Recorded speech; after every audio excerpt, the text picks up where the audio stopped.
اس نے شکست دے دی Donald Trump کے بڑے زبردست حمایتی کو. 16 سال کے بعد وہ الیکشن ہار گیا اور 2/3 اکثریت سے وہ الیکشن ہار گیا. لیکن یورپی یونین جو ہے نا وہ پیدرو کے نقشے قدم پہ چل رہا ہے. پیدرو ایک نوجوان لیڈر ہے اور اس کا تعلق ہے اسپین سے. اور اسپین میں ابھی میں گیا تھا تھوڑے دن پہلے, میں نے وہاں کے لوگوں سے پوچھا, انہوں نے کہا جی پیدرو بالکل ایک الگ طرح کا سیاستدان ہے, وہ روایتی سیاستدان نہیں ہے. وہ صحیح کو صحیح اور غلط کو غلط کہتا ہے, چاہے اس کو اس کے لیے کوئی بھی قیمت چکانی پڑے.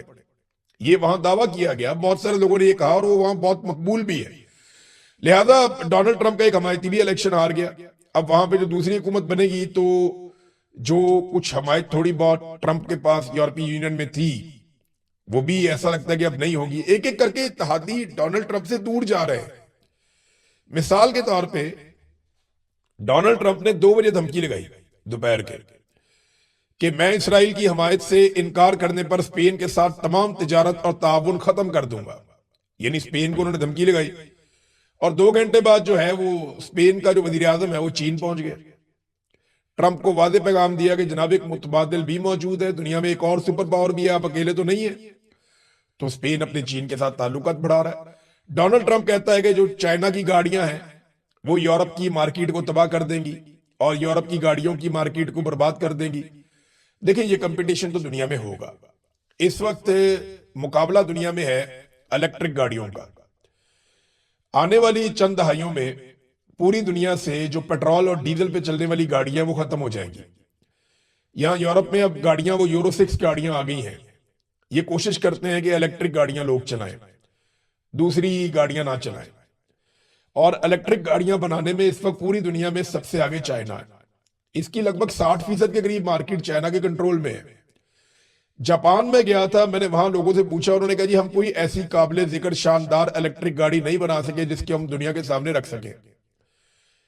وہاں کمپنیاں کوشش کر رہی ہیں, لیکن جس طرح چائنا آگے نکل گیا, جس طرح نئے نئے ماڈل انہوں نے بنائے اور جتنی زبردست ٹیکنالوجی سے وہ گاڑیاں بنا رہے ہیں, اور چائنیز گاڑیاں بہت جلدی چارج ہوتی ہیں, بہت زیادہ دیر تک چلتی ہیں, تو ان کی کوالٹی بڑی شاندار ہے.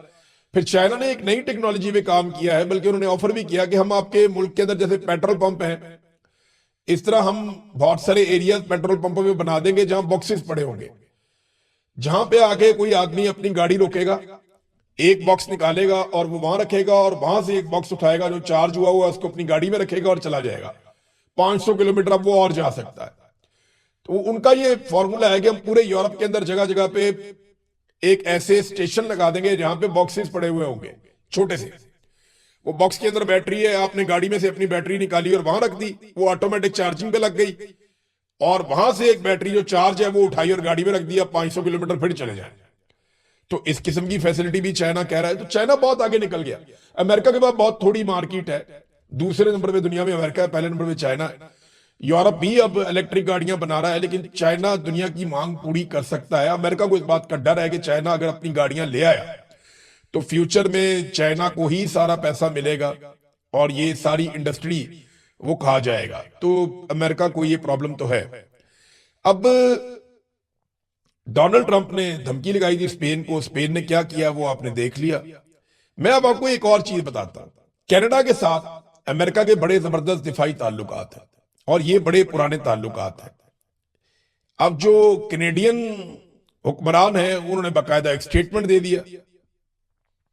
انہوں نے کہا وہ دن چلے گئے جب ہم اپنے ہر فوجی ڈالر میں سے 70 سینٹ امریکہ کو بھیجتے تھے. یعنی کینیڈا کی فوج کا جتنا بجٹ ہوتا تھا اس کا 70% وہ امریکہ کو بھیج دیتے تھے. یعنی ہر فوجی ڈالر, یعنی فوج کا ڈالر وہی ہے نا جو فوج کے لیے مختص ہو جاتا تھا کہ جناب اس سے فوج کی چیزیں لینی ہے. تو وہ کہتے ہیں فوج کے لیے جو پیسہ ہم خرچ کرتے تھے اس میں ہر ڈالر میں سے 70% یا 70 سینٹ ہم امریکہ کو بھیجتے تھے. ایک وہ بھی دور تھا. اب وہ دور ختم ہو گیا. ممالک آہستہ آہستہ اپنے آپ کو خود مختار کر رہے ہیں. انہیں سمجھ آ گئی ہے کہ اگر ایران جیسا ملک اتنی کمزوریوں کے باوجود, 3 دہائیوں کی پابندیوں کے باوجود دنیا کی سپر پاور کہلانے والی اسٹیٹ کے سامنے کھڑا ہو سکتا ہے اور اپنا مقابلہ کر سکتا ہے, تو یورپی تو بہت امیر ہیں, ان کے پاس تو بہت وسائل ہیں, وہ تو دنیا کو ہتھیار بھی بیچتے ہیں.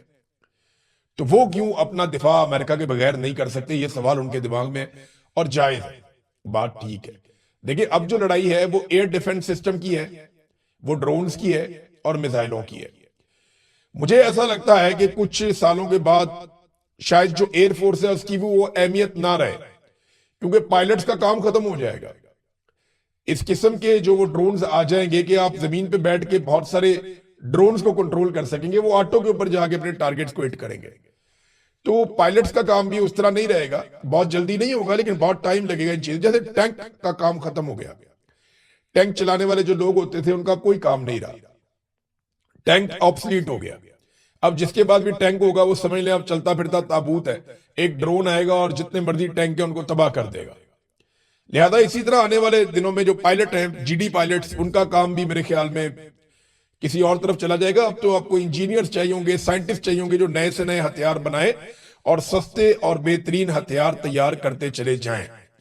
ناظرین، مذاکرات کامیاب کیوں نہیں ہوئی؟ اب اس کی طرف آتے ہیں. یہ سب سے امپورٹنٹ ایک چیز ہے. اس میں ہم دیکھتے ہیں سب سے پہلے جو ایران کا سٹیٹمنٹ ہے وزیر خارجہ کا. انہوں نے کہا جی کہ ہم نیک نیتی کے ساتھ جنگ کے خاتمے کے لیے اسلام آباد معاہدے پر دستخط کرنے کے انتہائی قریب پہنچ گئے تھے کہ ایسے میں امریکہ کی جانب سے انتہائی سخت مطالبات ایک دم پیش کر دیے گئے. یعنی امریکہ ماضی کے تجربات سے کچھ بھی سیکھنے کو تیار نہیں ہے. معاملہ سادہ سا ہے، نیک نیتی یا دشمنی، ہم دونوں کے لیے تیار ہیں. ایرانی وزیر خارجہ نے کہا کہ آپ دشمنی کرنا چاہتے ہیں، لڑائی کرنا چاہتے ہیں، ہم راضی ہیں. آپ نیک نیتی سے مذاکرات کرنا چاہتے ہیں تو ہم اس کے لیے بھی راضی ہیں. اور مذاکرات میں وہ کہتے ہیں جی ہم بہت قریب پہنچ گئے تھے. دیکھیں، میں ایک بات جانتا ہوں، ڈونلڈ ٹرمپ کو آپ ذرا تھوڑا سمجھیں. اگر ڈونلڈ ٹرمپ نے مذاکرات کامیاب کروانے ہوتے تو وہ اس کا کریڈٹ خود لیتا، کسی اور کو نہ دیتا. حتیٰ کہ وہ اپنے نائب صدر جے ڈی وینس کو بھی اس کا کریڈٹ کبھی نہ دیتا. ڈونلڈ ٹرمپ کو کریڈٹ لینے کا شوق ہے. اس نے اپنے منہ سے کہا کہ اس کو اپنی تعریف کروانا بہت پسند ہے. وہ نالائکوں کے آس پاس رہتا ہے تاکہ اس کی تعریف ہوتی رہے. جے ڈی وینس کے بعد موقع ضرور تھا لیکن جے ڈی وینس کے بعد اختیارات نہیں تھے. امریکی نائب صدر جو پاکستان آئے، ان کے اختیارات اتنے ہی تھے کہ انہوں نے لگ بھگ 1 درجن مرتبہ ڈونلڈ ٹرمپ سے رابطہ کیا، نیتن یاہو سے بھی رابطہ کیا، اور جب انہیں کہا گیا تو وہ مذاکرات بیچ میں چھوڑ کر واپس چلے گئے ایک آفر دے کر. تو جے ڈی وینس کے بارے میں لوگ کہتے ہیں کہ یہ جو کینیڈی تھا امریکی صدر، یہ اس کی طرح لگتا ہے اور اس کی طرح بولتا چالتا، اس کی طرح باڈی لینگویج ہے، چلتا بھی ہے، تو یہ بہت بڑا لیڈر بنے گا، لوگ یہ کہتے تھے. لیکن اس نے یہ موقع ضائع کیا اور ایسا دکھائی دیا کہ اس کے پاس کوئی اختیار نہیں تھا. ڈونلڈ ٹرمپ نے پہلے کہا بھی تھا کہ اگر مذاکرات کامیاب ہوں گے تو کریڈٹ میں لوں گا، اگر ناکام ہوں گے تو میں جے ڈی وینس پہ ڈال دوں گا. لوگ اس بات پہ ہنسے تھے لیکن میں نے اس بات کو سیریس لیا تھا کہ ایکچولی ڈونلڈ ٹرمپ ایسا ہی ہے، وہ یہی کرے گا. تو ٹرمپ کو یہ پتا تھا کہ اگر مذاکرات دیکھیں واقعی انہوں نے کامیاب کرنے ہوتے تو ٹرمپ خود آتا یا خود کسی جگہ پہ ایسی جگہ مذاکرات کرتا جہاں وہ شامل ہوتا یا اپنی انوالومنٹ رکھتا. تو وہ نہیں کیا. ڈونلڈ ٹرمپ نے اپنی ٹیم بھیجی اور مذاکرات جو ہے وہ ناکام ہو گئے، اور ڈونلڈ ٹرمپ نے تو پہلے ہی اناؤنس کر دیا تھا. اب ایک چیز اور ہے، ٹرمپ نے ایک بات کا اعتراف کیا ہے جو میں نے آپ کو اپنے پچھلے ویلاگ میں بتایا تھا. ڈونلڈ ٹرمپ نے کہا کہ ہمارا جو مقابلہ ہوا ہے وہ بڑے شاندار لوگوں کے ساتھ ہوا ہے. میں نے آپ سے کہا تھا نا کہ یہ تو چاروں پی ایچ ڈی تھے جو ایران والے تھے، ڈاکٹریٹ، شاندار لوگ، پڑھے لکھے لوگ. اور امریکہ کے وفد کے اندر لوگ جو ہیں وہ تعلقات داری کے اوپر، سیاسی نوعیت کے اوپر، اور وہ اور طرح کے لوگ تھے، پاپولر لوگ تھے. لیکن یہ لوگ بہت ٹیکنیکل لوگ تھے جو ایران کی طرف سے آئے تھے. تو مقابلہ نہیں تھا ذہنی صلاحیتوں کا. اس بات کا اعتراف ڈونلڈ ٹرمپ نے بھی کیا. ڈونلڈ ٹرمپ نے کہا جن افراد سے کل ہماری ملاقات ہوئی، سچ کہوں تو وہ بہت ذہین، بہت تیز نظر اور بہت اعلیٰ قسم کے لوگ ہیں. پھر وہ یہ کہتا رہا کہ ہم نے ان کو بہت نقصان پہنچایا، ہم نے ان کو جنگ ہرا دیا، یہ وہ تو ڈونلڈ ٹرمپ کہتا ہے، ہمیشہ سے کہتا ہے. لیکن ڈونلڈ ٹرمپ نے اس بات کا اعتراف کیا کہ یہ بڑے ذہین لوگ ہیں. لیکن ڈونلڈ ٹرمپ کیا اتنا ذہین ہے؟ کیونکہ اب جو کام ڈونلڈ ٹرمپ کرنے جا رہا ہے نا، یہ عجیب و غریب کام ہے. اس سے پہلے ہم نے اس کو ایسے سنا نہیں ہے. ڈونلڈ ٹرمپ نے یہ اعلان کر دیا کہ وہ آبنہ ہرمز کی ناکہ بندی کر دے گا. یعنی ایک عجیب و غریب چیز ہے. ایران نے آبنہ ہرمز کو بند کیا ہوا ہے، ڈونلڈ ٹرمپ کہتے ہیں ہم باہر سے بند کر دیں گے. ایران اگر اندر سے بند کرے گا تو جس جہاز کو ایران چھوڑے گا ہم اس جہاز کو نہیں جانے دیں گے. یہ باہر سے ناکہ بندی. ہم بچپن میں نا ایک لطیفہ سنتے تھے اور اس میں وہ ایک نصیحت کی طرح کا لطیفہ تھا کہ اگر کوئی اندر سے کنڈی لگا لے اور دروازہ بند کر لے تو پھر آپ باہر سے کنڈی لگا لیں، کیونکہ ہر دروازے میں دونوں طرف کنڈی ہوتی ہے، تو دروازہ کھولنے کی بجائے آپ باہر سے کنڈی۔ ڈونلڈ ٹرمپ نے وہ بچکانہ حرکت کی ہے۔ ایران پہلے ہی آپ نے ہرمز کو بند کر کے کنٹرول کر کے بیٹھا ہوا ہے، اب امریکہ جو ہے وہ ایران کے خلاف ایک محاذ کھول رہا ہے کہ جناب دیکھیں یہ دنیا کو نہیں چلنے دے رہا، دیکھو یہ دنیا کو تیل لے جانے نہیں دے رہا۔ اب ساتھ میں ڈونلڈ ٹرمپ نے کہہ دیا جناب جن کو یہ تیل لے جانے دے گا ان کو ہم روک لیں گے، تو اب ڈونلڈ ٹرمپ خود بھی اسی صف میں آ گیا، امریکہ کو وہیں پہ لے آیا کہ اگر ایران تیل نہیں جانے دے رہا تو جو وہ جانے دے رہا ہے اس کو امریکہ روک رہا ہے۔ یہ تو امریکہ اپنی مخالفت کے اندر اضافہ کروا لے گا دنیا میں اور کچھ نہیں کرے گا۔ امریکی صدر نے کہا کہ امریکہ جلد ہی ان تمام جہازوں کی ناکہ بندی شروع کر دے گا جو آپ نے ہرمز میں داخل ہونے یا وہاں سے نکلنے کی کوشش کریں گے، اور وہ کام آج سے وہ کریں گے۔ حالانکہ یہ جنگ بندی کا ٹائم ہے، لیکن امریکہ نے اناؤنس کر دیا کہ آج سے وہ ایسا ہی کرے گا۔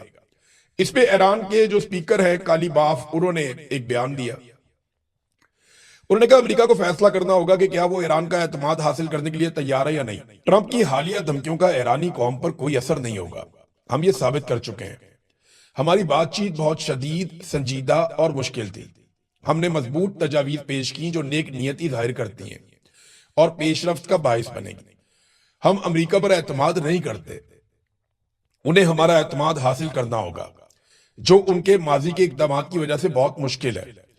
ایرانی قوم اپنے رستے پر آگے بڑھ رہی ہے اور اپنی صلاحیتوں پر انحصار کر رہی ہے۔ ہمارا وفد متحد، سنجیدہ اور ایران کے حقوق کے دفاع میں تخلیقی تھا۔ ان کی دھمکیوں کا کوئی اثر نہیں، یہ صرف نعرہ نہیں، دنیا نے اسے دیکھ لیا ہے۔ اگر امریکہ راستہ چاہتا ہے تو اسے ایرانی قوم کا اعتماد حاصل کرنا ہوگا۔ اگر آپ لڑیں گے تو ہم بھی لڑیں گے، اور اگر آپ منطق کے ساتھ آئیں گے تو ہم بھی منطق کے ساتھ، دلیل کے ساتھ اس کا جواب دیں گے۔ تو یہ کالی باف نے کہا ڈونلڈ ٹرمپ کی دھمکی کے بعد۔ یہ عجیب و غریب دھمکی ہے، لیکن اس دھمکی میں بھی ڈونلڈ ٹرمپ کو وہ سپورٹ حاصل نہیں ہے۔ دیکھیں پہلے ڈونلڈ ٹرمپ نے دعویٰ کیا کہ اس وقت آپ نے ہرمز میں امریکی فورسز کے جو جہاز ہیں وہ بارودی سرنگوں کو صاف کر رہے ہیں، لیکن اس کے بعد ایران نے کہا جی ہم نے تو ان کو یہاں پہ آنے نہیں دیا، بلکہ جو آ رہے تھے ان کو ہم نے یہاں سے بھگا دیا کہ چلے جاؤ یہاں سے۔ اور اب ڈونلڈ ٹرمپ کہہ رہا ہے کہ جی ہم دور کھڑے ہو کر، کافی دور جا کر ایرانی میزائلوں کی حد سے باہر نکل کر جو جہاز ایران چھوڑے گا ان کا رستہ روکیں گے اور انہیں وہاں سے نہیں جانے دیں گے۔ اب یہ پرابلم پاکستان کے لیے بھی ہوگا، یہ پرابلم انڈیا کے لیے بھی ہوگا۔ کیا امریکہ میں اتنی کیپیسٹی ہے کہ وہ چائنا کے جہاز کو روکے؟ میں سادہ سوال کر رہا ہوں۔ رشیا نے ابھی کولمبیا کو تیل سے بھرا ہوا کنٹینر پہنچایا اور دوسرا بھی وہ پہنچا رہے ہیں کولمبیا کو۔ امریکہ ان کی ناکہ بندی کرتا ہے۔ روس کا جو آئل ٹینکر ہے اس کو تو روک نہیں سکا امریکہ۔ چائنا جب اپنی ضرورت کے لیے یہاں سے ایران سے یا گلف میں سے، آپ نے ہرمز میں سے نکال کر وہ تیل لے کر جا رہا ہوگا تو پیسہ تو عربوں کو ملے گا نا، اور کچھ پیسہ ایران کو ملے گا، فائدہ تو ان دونوں ملکوں کا ہوگا۔ تو جب امریکہ باہر ان کی ناکہ بندی کرے گا تو پھر امریکہ کے خلاف کون ہوگا؟ چائنا، عرب یا ایران؟ یہ ڈونلڈ ٹرمپ کی حکمت عملی مجھے سمجھ نہیں آئی۔ مجھے ایسا لگتا ہے کہ یہ والا جو کام ڈونلڈ ٹرمپ نے کیا ہے اس سے بھی بلاخر ڈونلڈ ٹرمپ کو پیچھے ہٹنا پڑے گا، کیونکہ ان کے پاس اور کوئی رستہ نہیں ہے۔ ڈونلڈ ٹرمپ نے بالکل وہی کام کیا جیسا کام ویتنام کی لڑائی کے بیچ میں ایک امریکی لیفٹیننٹ کیلین تھا، اس نے ایک بیان دیا تھا، اس نے کہا تھا کہ ہمیں ویتنام کا ایک گاؤں ہے، اس کو بچانے کے لیے نا اس گاؤں کو تباہ کرنا پڑے گا۔ یہ اس طرح کا ڈونلڈ ٹرمپ نے کام کیا، وہ بھی تاریخ کے اندر لکھا گیا، لوگ یاد رکھیں گے۔ اگر ڈونلڈ ٹرمپ نے یہ کارنامہ کر دیا کہ آپ نے ہرمز کو کھلوانے کے لیے ہم نے سمندری رستے بند کر دیے تھے، تو یہ بھی لوگ یاد رکھیں گے کہ یہ عجیب و غریب کام کیا۔ اس سے امریکہ کی مخالفت میں اضافہ ہوگا، امریکہ کے لیے کوئی اچھے لوگوں کے ریمارکس نہیں ہوں گے، یا جو مختلف ممالک ہیں وہ خوش نہیں ہوں گے ڈونلڈ ٹرمپ کی اس حرکت سے۔ ناظرین پاکستان کے اندر تھوڑی سی توجہ میں کرنی چاہیے، دیکھیں کیونکہ انٹرنیشنلی خبریں بہت زیادہ ہیں، لیکن عمران خان صاحب کے ساتھ ظلم کی انتہا ہو گئی ہے۔ یہ کیسے ہو سکتا ہے کہ ایک سابق وزیر اعظم کی ملاقاتیں ہی بند کر دی جائیں، اسے قید تنہائی میں ڈال دیا جائے، نہ وکیل ملتے ہیں، نہ فیملی ملتی ہے، نہ ڈاکٹر ملتے ہیں، نہ وہ اپنی پولیٹیکل پارٹی کے لیڈر سے مل سکتا ہے. یہ کیا بکواس ہے بھائی. ملک کو بنانا ریپبلک بنا کے رکھ دیا. ایک جرنیل فیصلہ کرتا ہے جناب ملاقاتیں بند کر دو, اور پورا نظام ملاقاتیں بند کر دیتا ہے. یہ کوئی طریقہ ہے, کوئی انسانیت ہے؟ اب اٹھا کے کسی جرنیل کو اگر ڈال دیں اس طرح, عاصم منیر صاحب کو سوچیں ایک لمحے کے لیے کہ عاصم منیر صاحب کو اٹھا کے جیل میں ڈال دیا جائے اور ان کی ملاقاتیں ان کے بیوی بچوں سے, خاندان سے, رشتہ داروں سے, وکیلوں سے, سب سے بند کر دی جائیں, اور وہ پڑے رہے جیل کے اندر. عمران خان کو تو پیچھے سے لوگ آوازیں دیتے ہیں, لوگ نکلتے ہیں اس کے لیے دعائیں کرتے ہیں, تو عاصم منیر صاحب کے لیے تو آواز بھی نہیں اٹھنی. تو وہ یہ بات سوچیں کہ اگر یہ ان کے ساتھ ہو تو کیا ہوگا. اور وہ اتنا بڑا لیڈر ہے, پوری دنیا میں اس کا نام ہے, اس کے ساتھ حرکتیں کیا کر رہے ہیں یہ. اس کی آنکھ کی بینائی ضائع ہو رہی ہے حکومتی رپورٹوں کے مطابق, پھر بھی باز نہیں آ رہے. اب عمران خان کے بیٹوں نے یو این کو لکھا ہے, امید کرتے ہیں کہ انٹرنیشنلی آواز اٹھے گی, عمران خان صاحب کی ملاقاتیں کھولی جائے, کہ ان کے اوپر ظلم اور بربریت بند کی جائے. پوری دنیا میں ان کو چودھری بننے کا شوق ہے, پاکستان کے اندر تو انصاف ہونے دیں یار. آپ پاکستان میں انصاف ہوگا تو آپ باہر انصاف کر پائیں گے نا. آپ باہر جتنے مرضی چودھری بن جائیں, جتنے مرضی آپ باہر جو ہے وہ اپنا نام بنا لیں, جتنے مرضی آپ لوگوں کے چاہے جوتے پالش کریں, چاہے ان کے ساتھ یاریاں ڈالیں, چاہے جو مرضی کریں, ان کو سلوٹیں کریں, آپ ان کے لیے تحفے لے کے جائیں, جو مرضی کریں آپ, جب تک آپ کا ہاؤس ان آرڈر نہیں ہوگا, جب تک آپ اپنے گھر کے اندر انصاف کی فراہمی نہیں کریں گے, تب تک آپ کو کچھ نہیں ملنا. آپ کا ملک ایک قدم آگے نہیں بڑھ سکتا. اعجاز چودھری صاحب کی حالت دیکھ لیں. سینیٹر اعجاز چودھری, نظام کس بات کا بدلہ لے رہا ہے ان سے کہ وہ غیر آئینی اور غیر قانونی بات نہیں مان رہا ملٹری اسٹیبلشمنٹ کی. ملٹری اسٹیبلشمنٹ نے ان سے جو ڈیمانڈ کیے ہیں وہ غیر آئینی ہیں, غیر قانونی ہیں, اور اعجاز چودھری صاحب نے وہ غیر آئینی اور غیر قانونی باتیں ماننے سے انکار کر دیا. اب وہ زندگی اور موت کی کشمکش میں, بری حالت ہے ان کی. تو کس بات کا آپ انتظار کر رہے ہیں؟ انہیں علاج نہیں کروانے دیا اتنے دنوں تک, ان کی حالت بگڑ گئی. یہ رجیم اس وقت پاکستان کے اندر دیکھیں, یہ جو فیلڈ مارشل عاصم منیر صاحب کا بنایا ہوا رجیم ہے نا, یہ جو نظام ہے,